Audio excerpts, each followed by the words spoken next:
নমস্কার, আমি মালতী শাশুড়ি বৌমা রান্নাঘরে চলে এসেছি একটা নতুন রেসিপি নিয়ে।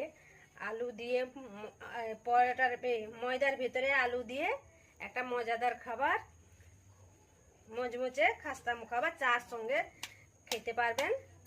সেইভাবে একটা খাবার তৈরি করে দেখাচ্ছি।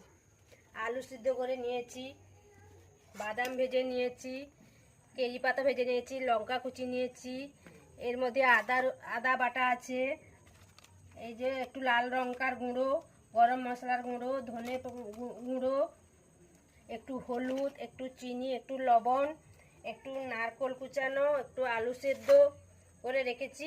এরপর কড়াইতে তেল দিয়ে দেব।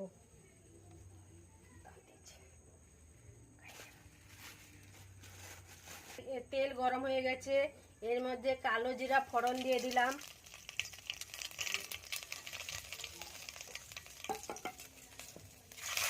এর মধ্যে একটু আদা দিয়ে দিলাম, আদাটা প্রচুর শীতকালে তার জন্য অল্প করে নুন দিয়ে দিলাম।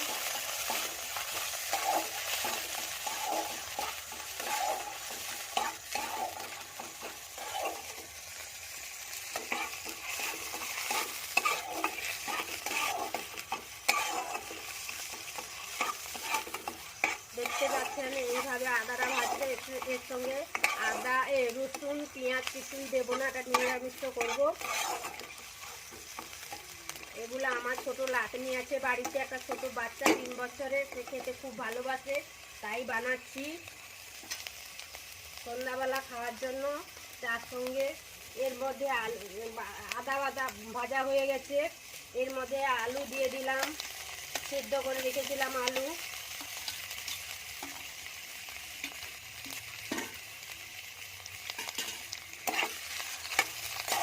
নাড়াচাড়া করে দিচ্ছি।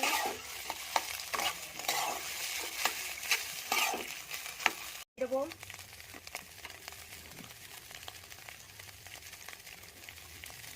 একটু লঙ্কার হলুদ গুঁড়ো, ধনের গুঁড়ো, লাল লঙ্কার গুঁড়ো,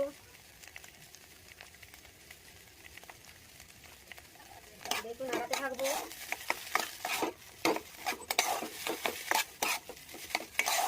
করে নুন দিয়ে দেবো, নুন দিয়ে দিলাম অল্প করে। এর মধ্যে এটা ভাজা ভাজা হয়ে এসছে, এর উপরে দিয়ে দেবো নারকেল কুড়ো। এরপরে নারকেল কুড়া দিয়ে দিলাম, অল্প করে বাদাম ভেজে রেখেছি, গোটা গোটা বাদাম রেখেছি তার মধ্যে দিয়ে দিলাম। তার মধ্যে একটু লঙ্কা কুচি করে রেখেছি, একটু লঙ্কা দিয়ে দিলাম। এইভাবে নাড়াতে থাকবো একটু।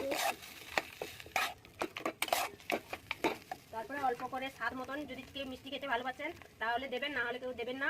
অল্প করে আমি চিনি দিয়ে দিলাম।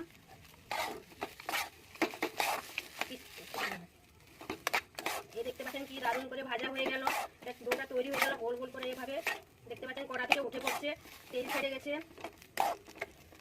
তারপরে এরপরে দিয়ে দেবো, এরপরে কেড়ে পাতা ভেজে রেখেছি, তারপরে দিয়ে করে নাম করে নেব।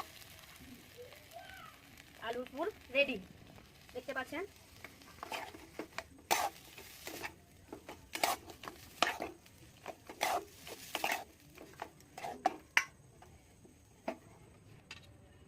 রেখেছি দেখুন, এইভাবে মেখে রেখেছি। এতে অল্প করে নুন দিয়েছি, একটু তেল দিয়েছি, দিয়ে একটু কালো জিরা দিয়েছি, দিয়ে ভালো করে ময়ম করে অল্প অল্প জল দিয়ে ডো বানিয়ে রেখেছি। দেখতে পাচ্ছেন, এবার ডো বানিয়ে নেব, গোল্লা বানিয়ে নেব, তারপর বেলবো, বেলার পরে বানাবো। দেখতে পাচ্ছেন এই যে লেচি কেটে নিয়েছি, এরকম গোল গোল করে ছোট ছোট মিডিয়াম সাইজের কেটে নিয়েছি, দিয়ে গোল্লা করে রেখেছি। তারপরে এই যে রুটিটা বেলে নিয়ে ছোটো বাচ্চাদের সন্ধ্যাবেলা টিফিন করে বানিয়ে দেবেন, বা স্কুলে গেলে যখন স্কুলে যাবে ছোটো বাচ্চা, কবে আবার একটা বানিয়ে নিচ্ছি। দেখুন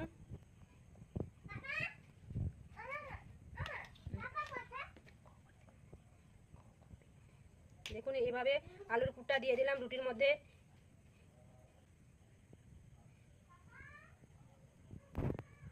এভাবে দিয়ে দিলাম, তারপরে আবার এভাবে মুড়লাম, দেখতে পাচ্ছেন তো, এভাবে মুড়লাম।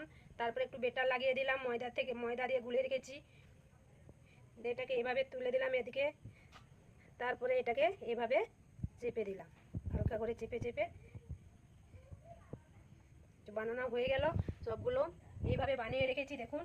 চট জলদি কেউ বাড়িতে কেউ আসতে আসলে এভাবে বানিয়ে দেবে, ও কিছু অল্প কিছু আলু, একটু বাদাম, নারকেল এভাবে থাকলে তাড়াতাড়ি বানানো যাবে। বাড়িতে আত্মীয় আসলে এভাবে বানিয়ে সার্ভ করে দেবেন। সবগুলো বানিয়ে নিয়েছি, দেখুন কিভাবে। দেখতে পাচ্ছেন ছোট বাচ্চা, কুটুম এলে সবাই বাড়িতে সবাই খেতে পারেন চায়ের সঙ্গে সন্ধ্যাবেলা স্ন্যাক হিসাবে। এবার কড়াইতে তেল দিয়ে দিচ্ছি, দেখতে পাচ্ছেন। তেল গরম হলে এগুলো তেলে ভেজে নেব। আমাদের তো খুব খেতে দারুণ লাগে, আপনারা করে বাড়িতে বানিয়ে খাবেন, খেতে কি এরকম লাগে দেখবেন। বানানোর পরে আমাকে, হ্যালো বন্ধু, দেখছেন তেল গরম হয়ে গেছে, দেখতে পাচ্ছেন। এরপর একে একে ছেড়ে দেব তেলের মধ্যে।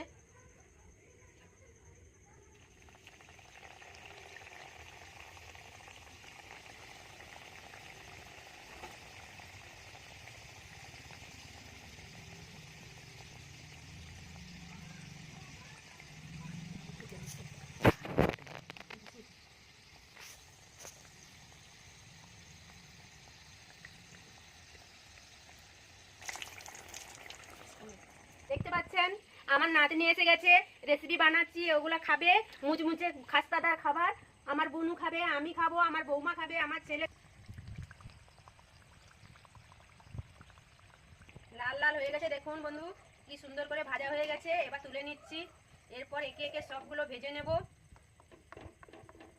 দেখতে পাচ্ছেন কি সুন্দর করে ভাজা হয়ে গেছে, খাস্তা মুচমুচে। শব্দ দেখতে পাচ্ছেন তো, শব্দ মজমজ করছে। এইভাবে সবগুলো ভেজে নেব, এরপরে ছেড়ে দিচ্ছি। দেখতে পাচ্ছেন কি সুন্দর ভাবে ফুলছে, মজমজে খাস্তাদার খাবার। আপনারা বাড়িতে বানাবেন, খেয়ে দেখবেন।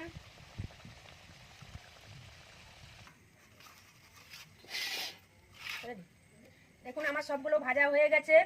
ভাজার পরে এটাকে টমেটো সস দিয়ে বা কাসুন্দি দিয়ে খেতে পারেন, খুব খেতে ভালো লাগবে, টেস্টি লাগবে। আর ছেলে মেয়ে যে সকালে স্কুলে যায় তাদের টিফিন করে বানিয়ে দিতে পারেন, চটজলদি হয়ে যাবে এগুলো। আজকের রেসিপি